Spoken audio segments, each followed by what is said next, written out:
Paul de Savary is the Managing Director of Home from Home, who run the Old Vicarage in Stallingborough. Now, they look after people with mental disabilities. Paul, good afternoon. Good afternoon, Andy. Did you have a protective shield around your home then? No, there was no protective shield. There was a lot of hot air shield, and that was about it. We were absolutely left to our own devices right from the start. Suddenly we found we had no food. We had everything just broke down.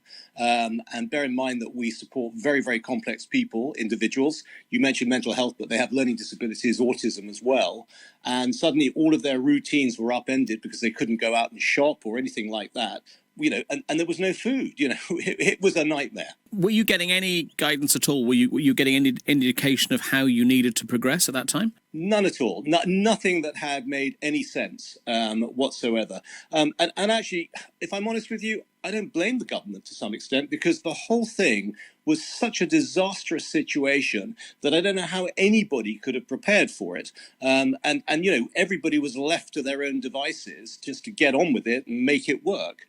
And that's what we did. What about testing then? Were you able to test people coming in? I mean, I appreciate that there were times when you couldn't let anybody in, but in terms of staff, did you have testing available for them? Well, obviously not in the early days. I have to say that subsequently we have loads and loads of tests. I mean, when they, I think when something hits like that, it just absolutely displaces everything and everybody. But I do think they actually did recover pretty well in many respects. And certainly we've ended up with plenty of testing and so on.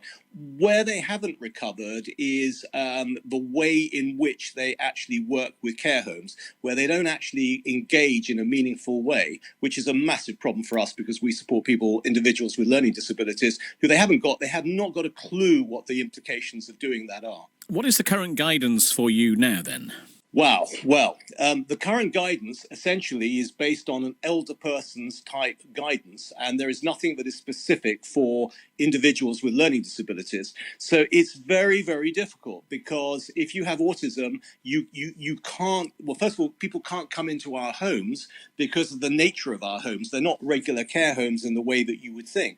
So we have a ridiculous, we've interpreted the guidance as much as we can, bearing in mind that we know that the Care Quality Commission are sort of breathing over our shoulders to find anything that we might do wrong.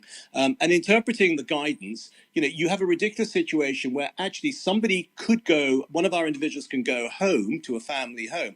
But if they stay overnight, then they've got to come back into the care home and they've got to then be isolated for 14 days, which is, in many cases, is ridiculous. So it's just not balanced out. To make the visits happen, we have a whole team of people who are working with the families and trying to deal with all the testing. It is a massive issue. How have your staff coped over these past 14 months? Because, I mean, earlier on in the pandemic, there were stories of staff having to stay in care homes for weeks at a time, not seeing their own families. How have your staff managed?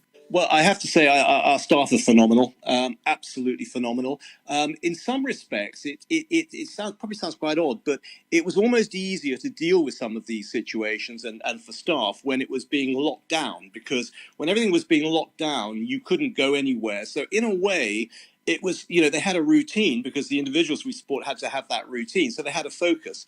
It's actually probably harder now as we start to unlock, and you still have guidances which are pretty ridiculous, to be perfectly honest, in place, and that are not realistic. And actually, it's the unlocking which is the harder bit. But we managed to get a number of fantastic staff who joined us from hospitality back 14 months ago, and one young man, it was fascinating. I was talking to him. He was flipping burgers at minimum wage. 14 months later, he's supporting people, with complexities, earning well over £10 an hour, and having an incredibly fulfilled outcome for that. So it varies on the individual staff members. Well, thanks for your time, Paul de Savary. They're Managing Director of Home from Home. They run the Old Vicarage in Stallingborough.